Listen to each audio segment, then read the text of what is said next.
સિહોર તાલુકાના કોંગ્રેસ પ્રમુખ શ્રી અશોકભાઈ મામસી તેમજ કોંગ્રેસ આગેવાનોની ઉગ્ર રજૂઆતને લઈ સિહોર તાલુકાના સરકડિયા વરલ ગામની જેટકોની કામગીરી સ્થગિત કરાઈ.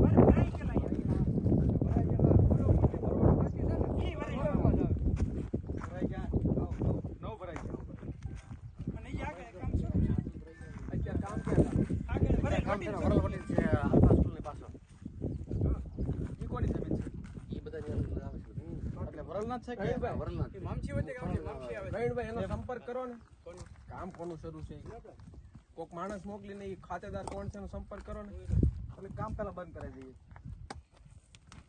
ત્યાં પહોંચવું પડે.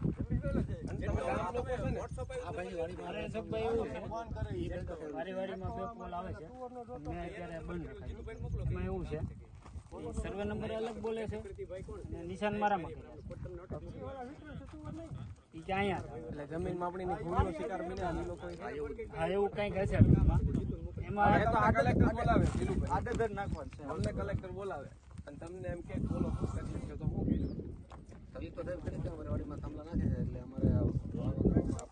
તમે શું ઈચ્છો છો? એમ કે શું ઈચ્છો છો? અમારા થાંભલો બધો નાખો નથી એમાં તમે મક્કમ ને બધા. હા, આપણા ગામમાં ખેડૂતો બધા શું ઈચ્છે છે? પછી નાખવાનો કે પૈસા લેવાનો? પછી નો સમજો તો પૈસા લેવા નો સમજવામાં બે વસ્તુ છે. થાંભલો નાખતા પહેલા એને તમને પૂછવાનું નથી. એને થાંભલો નાખવો. એને કુંવર સાહેબ છે તમારા જવાબદારી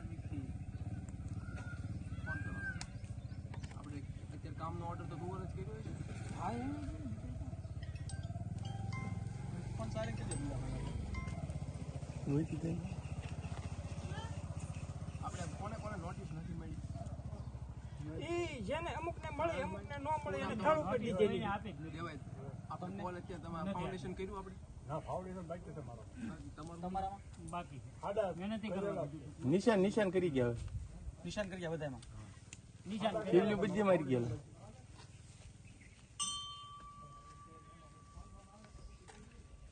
દેવાયતભાઈ વાઘોશ. હરિયલ વરલ.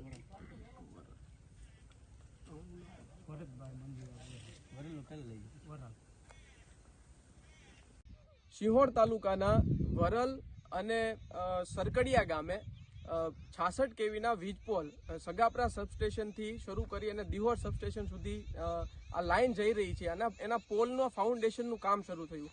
આ વિસ્તારના ખેડૂતોની સતત ફરિયાદો મળી રહી હતી એટલે હું અને અશોકભાઈ મામસી અમે બંને આજે આ વિસ્તારની મુલાકાતે આવ્યા ત્યારે જાણવા મળ્યું કે આ વિસ્તારના સરકારી જમીનોમાં અને ખેડૂત ખાતેદારોની જમીનોમાં એમને પ્રાયર નોટિસ આપ્યા વગર પોલના ફાઉન્ડેશન ઊભા કરી દેવામાં આવ્યા છે. આ બાબતે બધા ખેડૂતોને સાથે બેસાડી બધાને મળી અને જ્યારે કોન્ટ્રાક્ટર અને કંપનીના અધિકારી સાથે જેઈ સાથે વાત કરી, સ્પીકરમાં વિડીયોથી વાત કરી છે અને એમણે એવું જણાવ્યું છે કે આ બાબતે અમારે કોઈને નોટિસ આપવાની થતી નહોતી, જનસુનાવણી કરવાની નહોતી, એટલે એમને કાયદા કાનૂન શું છે એમના માટે અમે માહિતગાર કર્યા છે. આગળ અમે કલેક્ટર ભાવનગરને મળવાના છીએ અને આ અધિકારીઓને કેમ આ નિયમોને નેવે મૂકીને કામ કરી રહ્યા છીએ એ માટે એમને અરજી કરવાના છીએ.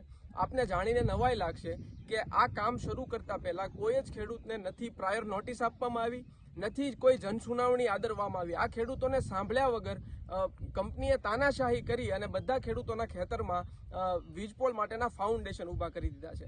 પણ હવે આ કંપનીઓ અને મીડિયાના માધ્યમથી અમે જણાવવા માંગીએ છીએ કે આખી એક સબસ્ટેશનથી બીજી સબસ્ટેશન જે લાઈન જઈ રહી છે, જીતુભાઈ વાઘાણીએ જે પ્રેસ કોન્ફરન્સ કરી હતી એ એક્ઝિક્યુટિવ એન્જિનિયર અમરેલી આ પ્રેસ કોન્ફરન્સ નથી સાંભળી.